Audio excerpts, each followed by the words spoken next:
പന്തീരാങ്കാവ് ഗാർഹിക പീഡന കേസിലെ പ്രതി രാഹുലിനെ രാജിവിടാൻ സഹായിച്ച പോലീസ് ഉദ്യോഗസ്ഥന് suspension. Pantheerankavu senior civil police officer Sarath ലാലിനെയാണ് സസ്പെൻഡ് ചെയ്തത്. അതേസമയം രാഹുലിന്റെ കാർ പോലീസ് കസ്റ്റഡിയിലെടുത്തു. തുടർന്ന് നടത്തിയ പരിശോധനയിൽ വാഹനത്തിനകത്ത് രക്തക്കറ കണ്ടെത്തി. രാഹുലിനെതിരെ വധശ്രമക്കുറ്റം ചുമത്താനുള്ള നടപടികൾ പന്തീരാങ്കാവ് സ്റ്റേഷനിൽ പുരോഗമിക്കുമ്പോൾ GD ഡ്യൂട്ടിയിലുണ്ടായിരുന്നയാളാണ് ശരത് ലാൽ. പോലീസ് സ്റ്റേഷനിലെ വിവരങ്ങൾ ഇയാൾ കൃത്യമായി രാഹുലിനും സുഹൃത്ത് രാജേഷിനും ചോർത്തി നൽകിയെന്ന് സ്പെഷ്യൽ ബ്രാഞ്ച് നടത്തിയ അന്വേഷണത്തിൽ കണ്ടെത്തി. ഇരുവരും ബാംഗ്ലൂരുവിലേക്ക് കടക്കുമ്പോൾ ചേവായൂരിന് സമീപം ഇയാൾ ഇവരുമായി കൂടിക്കാഴ്ച നടത്തിയിട്ടുമുണ്ട്. അന്വേഷണം നടക്കുന്നതിനാൽ ഇടവഴികളിലൂടെ ചെക്ക് പോസ്റ്റ് എത്താനുള്ള നിർദ്ദേശവും ഇയാൾ നൽകി.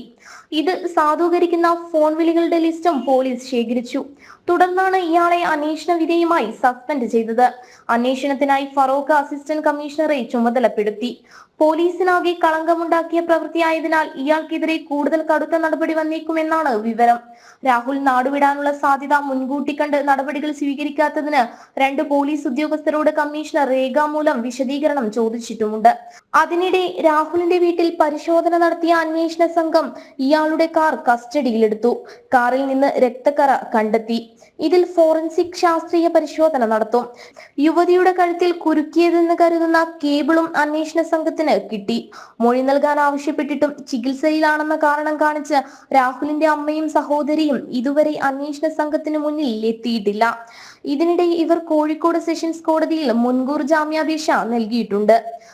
ജനം, കോഴിക്കോട്.